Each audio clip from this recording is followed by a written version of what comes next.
पर्यावरणातच बदल झालेला आहे आणि तो झाला कोणामुळे? मानवामुळे। आज मे महिन्यात की माणूस बाहेर निघू शकत नाही, हरणाच्या पाठा काळ्या होतात, पण या मे महिन्यात पावसाळ्यासारखं पाणी चालू आहे, म्हणजे निसर्ग बदलला। मग आता निसर्ग जर बदलला तर माणसाच्या वृत्तीत फरक का पडला नसेल? नमस्कार, अर्थातच मी गणेश साखरे, पाहत राहा गन्ना का फन्ना यूट्यूब चॅनल। रोखठोक निष्पक्ष चॅनलला लाईक, सबस्क्राईब, शेअर करण्यास विसरू नका। आजचा विषय आपला नालायक, नीच, मादरचोद, हरामी। आता त्याच्यापेक्षा डिक्शनरीत कोणत्या बेकार शिव्या असतील त्या सर्व त्या हगवणे कुटुंबाला लागू शकतात। आणि त्यांचा जो वकील आहे की सत्ययुगात राक्षस दानव होते आणि तो जो सत्ययुगातला दानव आणि राक्षस होते तो या सध्या कलियुगातले जो हगवण्याने वकील ठेवलेला आहे, अशा वृत्तीचे माणसं म्हणजे आजकालचे या कलियुगातले दानव। म्हणजे माणसाची एवढी तळपायची आत मस्तकात जाते की ती वैष्णवीच्या अंगावर 29 का 39 खुणा आहेत। ते पोस्टमॉर्टम मध्ये निघालं, तिच्या मणक्याचं तुटलेलं आहे, म्हणजे तिला फाशी देण्यात आली। तिच्यावर 15 खुणा हे 7 दिवसाच्या अगोदर आहेत, 7 दिवसापासून, म्हणजे तिचा 7 दिवस हा छळ करण्यात आला। आणि काही खुणा ह्या नवीन म्हणजे 24 तासातल्या आहेत, म्हणजे तिच्यावर अमानुष अत्याचार करून तिला मारण्यात आलं असा त्याचा निष्कर्ष निघते। आणि हा वकील म्हणतोय की 4 थापला नवऱ्यानं मारल्या म्हणजे तो स्त्रीवर अत्याचार होत नाही, तिच्या अंगावर ज्या खुणा आहेत त्या 307 पर्यंत तिला प्रवृत्त करत नाहीत। अरे, ज्या प्रेम प्रकरणात कसपटे कुटुंबांनी प्रेम प्रकरण असल्यानंतरही ते अरेंज मॅरेज केलं आणि अरेंज मॅरेज केल्यानंतर या हगवणे कुटुंबांनी अक्षरशः त्या कसपटे कुटुंबाला लुटून खाल्लं। 45 लाखाची फॉर्च्युनर, 51 तोळे सोनं, 100 काही किलो चांदी, आणि त्या हगवणे राजेंद्र हगवणेच्या बायकोने रुखवत हे स्वतःच्या भावाच्या बायकोकडे म्हणजे वहिनीकडे, आणि ते रुखवत झालं 1.5 लाखाचं। आणि तिचा जो भाऊ आहे हा सर्वात सपोर्टेबल या हगवणे कुटुंबाला होता, आणि दुसरं म्हणजे राष्ट्रवादी म्हणजे अजित पवार।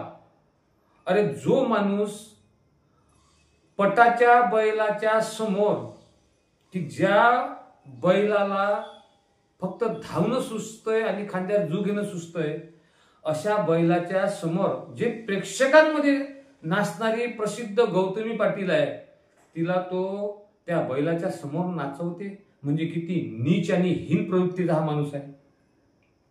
आणि त्याचा मामा जेलर का कोणतरी आहे म्हणते, हा या हगवणे कुटुंबाची तर 2 बंदूक ज्या सापडल्या, पिस्तूल, याचा अवैध परमान आहे।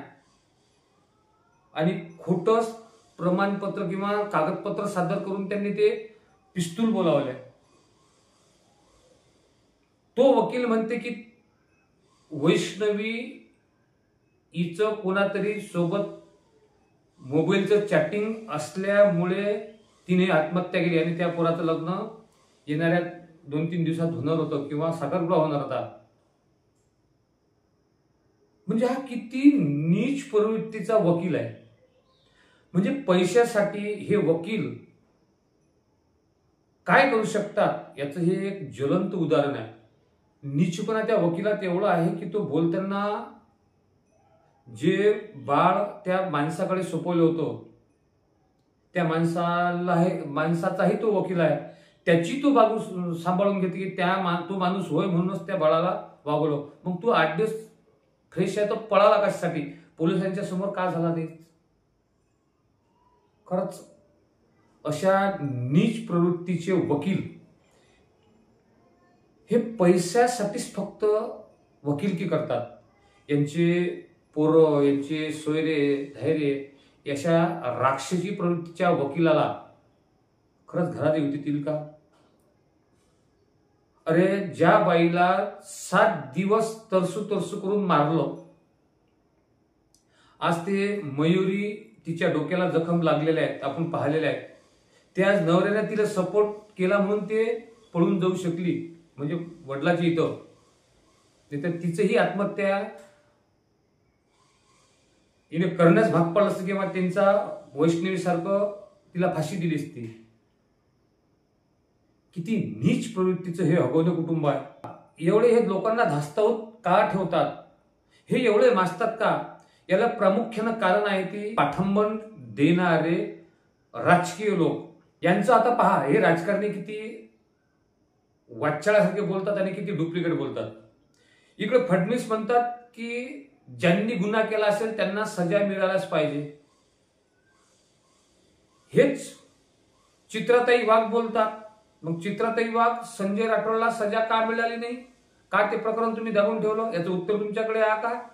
कारण तुम्ही आता सरकारमध्ये एका पक्षात आहे, तुम्हाला आमदारकी मिळाली. इकडे अजित पवार म्हणतात की ते नालायकाला मी माझ्या पक्षातून काढतो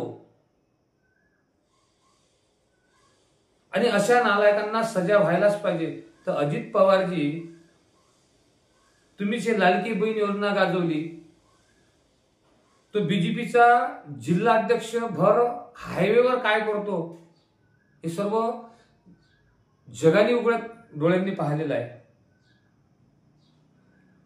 मग माझं असं म्हणणं आहे, फडणवीसजी, अजित पवारजी, विलासराव देशमुख मुख्यमंत्री होते आणि त्यांच्यासोबत डायरेक्टर फक्त ताजमहल पाहायला गेला त्या बॉम्बस्फोट नंतर, तर विलासराव देशमुख यांना राजीनामा द्यायला तुम्ही लावला.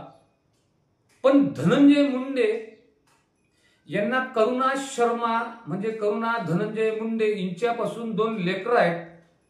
धनंजय मुंडे ते लेकरं माझे आहेत म्हणजे कबूल करतोय, पण त्या बाईला पत्नी म्हणून तो कबूल करत नाही. हे कुठलं शास्त्र? धनंजय मुंडे करुणा शर्माच्या बहिणीवर बलात्कार करतोय, पण त्याला काहीच होत नाही. हे कुठलं शास्त्र आहे? धनंजय मुंडे त्या दोघींनाही वापरून स्वतः लग्न करतोय आणि त्यांच्यापासून अपत्य त्यांना होतात, तरी यांच्या बायका चूप का? मग धनंजय मुंडे बायको असल्यानंतर करुणा मुंडे, त्यानंतर त्या करुणा मुंडेची बहीण, मधामधात प्रकरण ते हिरोईन ती मराठी तिच्यावरही आलं होतं आणि करुणा धनंजय मुंडे यांनी आक्षेप घेतला की यांना नवीन महिला पुरवतात म्हणून कमी वयाच्या. मग एवढं मोठं प्रकरण हे असल्यानंतर सुद्धा मंत्रिपदासाठी त्यांना किती वेळ द्यावा लागला आणि आमदारकी हे सध्या पक्षात कायमच आहे. तुम्ही उत्तर कोणाला देसाल? तुम्हीच म्हणता की अशांना सजा व्हायला पाहिजे, मग धनंजय मुंडे यांना सजा का नाही? याचं उत्तर फडणवीस तुमच्याकडे आहे, अजित पवार तुमच्याकडे आहे. असे कित्येक लोकांना, राजकीय लोकांना रखेल आहे. विरोधात असताना फक्त आग ओघळतात, पण सरकारमध्ये गेल्यावर कोणीच कोणाच्या विरोधात बोलत नाही. आज ह्या हगवणे कुटुंबाच्या वर कोणाचा वरदस्त आहे हे सर्वांना माहित आहे. यांची जामीन होईपर्यंत फक्त हगवणे कुटुंब हे जेलमध्ये राहील. एकदा जामीन झाली काय ऐन केन प्रकारे, जसं रन अँड हिट प्रकरणात सलमान खान पैशाच्या जोरावर बाहेर आल्यानंतर सुटला, तसंच हे हगवणे कुटुंबही सुटेल असा विश्वास कसपटे कुटुंब म्हणजे वैष्णवीच्या वडिलांना सुद्धा येत आहे. खरंच राजकारण गेलो कोणत्या स्थळाला? मग हे प्रक्रिया जे होत आहे हे फक्त राजकीय वरदहस्तामुळे होत आहे. जिथपर्यंत हे राजकीय लोक अशा कुटुंबाचा साथ देतील तिथपर्यंत असे प्रकरण हे होतच राहतील. मग लाडकी बहीण योजना ही फक्त नामदारी आहे. बहिणीच्या नावाखाली हे बहिणीला रकेल म्हणून ठेवतील असं म्हणण्यास काही हरकत नाही. आज मन विद्युत होते. तो संपादक कदम यांचा व्हिडिओ ऐकल्यानंतर मन असं वाटतं की जाऊन त्या वकिलाच्या कानफटात मारा. आज तो वकील किती नीच पातळीवरून ठेपलाय, पैशासाठी किती नीच प्रकारचा तो वागतोय, हे अगोने कुटुंब किती नीच वागलंय, याच्या परिसीमा राहिल्या नाहीत. म्हणजे हे जे वातावरण दूषित झालं याला कारणीभूत कोण? तर याला कारणीभूत फक्त राजकारणी राजकारणी राजकारणी. आपल्याला व्हिडिओ आवडल्यास नक्कीच लाईक, सबस्क्राईब, शेअर करण्यास विसरू नका. जनसामान्यांचं प्रश्न मांडणारे हे चॅनल आहे.